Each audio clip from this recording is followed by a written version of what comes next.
Nag-upo-upo sa taas. May hangin man siya ng kaunti. Ayan, mahangin-hangin. Masarap. Hindi na siya mainit. Kaya masarap dito mag-upo-upo. Alas 5:30 na yata o alas 5. Pababa na yung araw. Doon banda bumababa yung araw, guys.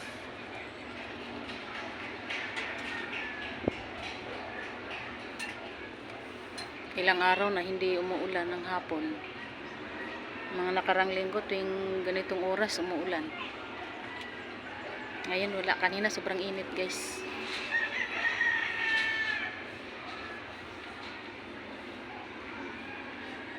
Itong mga halaman ko, ano naman, yung iba kay tinago ko para hindi malanta yung dahon. Ayun mga ibon, guys. Mga kalapati. Ayun, may ano pala doon. May nag-aalaga ng kalapati doon banda. Yun, guys, oh. May kalapati. Yung bahay na yun yung may bintana na maliit. Nasa bubong yung bahay ng kalapati.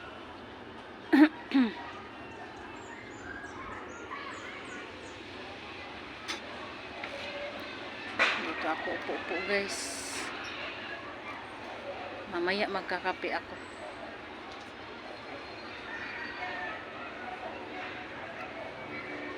Masarap yung may initan yung tiyan mo ng kape.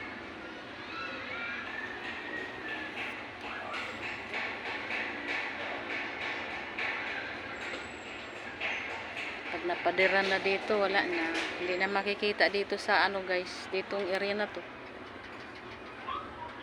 Yung area na yan. Hindi na makikita pag napadiran. Dito na lang sa harap ang makikita. Ayan dyan.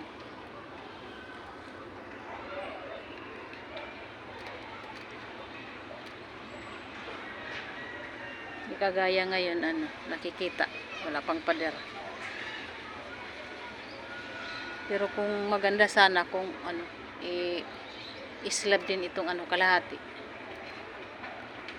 Para doon sa taas pag pahangin-hangin. Kita pa rin yung dito kapaligiran, guys. Diba, guys? Kapag pa rin slab yung taas yan, bubong. Pwede ka doon magpahangin, maglagay ng upuan. Ay makikita mo pa rin ang buong paligid. Dito kasi to pag na na ito, guys, papadira na yan dito. Yan dito, kwarto. Isang kwarto dito, kaya mapadiran dito banda. Yan.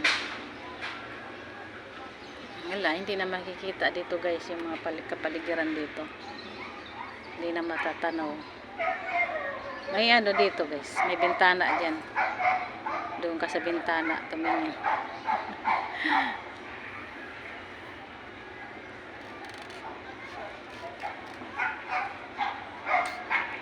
Ayan, guys, yung harap namin. Yung baba. Creek na yan dyan, guys. Creek yan siya dyan. Yan, creek yan. Bali, yan kabahayan na yan, tawid. Sa tawid na yan sila, guys. Pag pumunta ka dyan, sa tawid, yung mga kabahayan na yan, tawid ng tawag doon. Kasi may creek. Dati-rati sapa, yan na maliit lang. Pwede mong lakarin pa ganun doon, patawid. Ngayon, di na. Mataas na yung pader, guys. Nagiging na siya, creek. Yan ang unang panahon, wala pang ganang kabahayan dito. Mga pa, iskinita. Maraming dito, guys, yung banda. Maraming kawayan. Daming kawayan dito noon, guys. Ay, yung creek na yan, konting pa lang, tubig, dumadaloy. Patag pa siya. Pwede ka magtawid-tawid lang doon sa kabila. Ngayon wala na, lumalim na siya, guys. Dumami ang bahay, lumalim din ang creek. nagiging creek na siya. Tapos ang ginawa, ano, nilagyan siya ng retaining wall para na hindi pag umulan ng malakas, hindi kakainin ng tubig yung mga lupa. Kasi pag walang retaining wall, kakainin yung lupa, mabubuwal yung mga bahay, guys. Ganyan. Kaya yan, retaining wall siya, nabuhos talaga siya. Yan. Mahaba yan, guys, mula doon sa may ewan ko saan nagmumula itong na to, tubig papunta doon sa baba. Ang niya, the end niya papuntang Manila Bay. Dugtong ang mga sapa.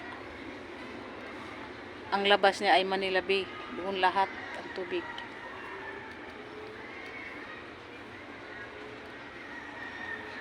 Tatawagin ko yung apo ko, magpapatimpla ako ng kape. Ay, naka 6 minutes na ako. Thank you guys for watching.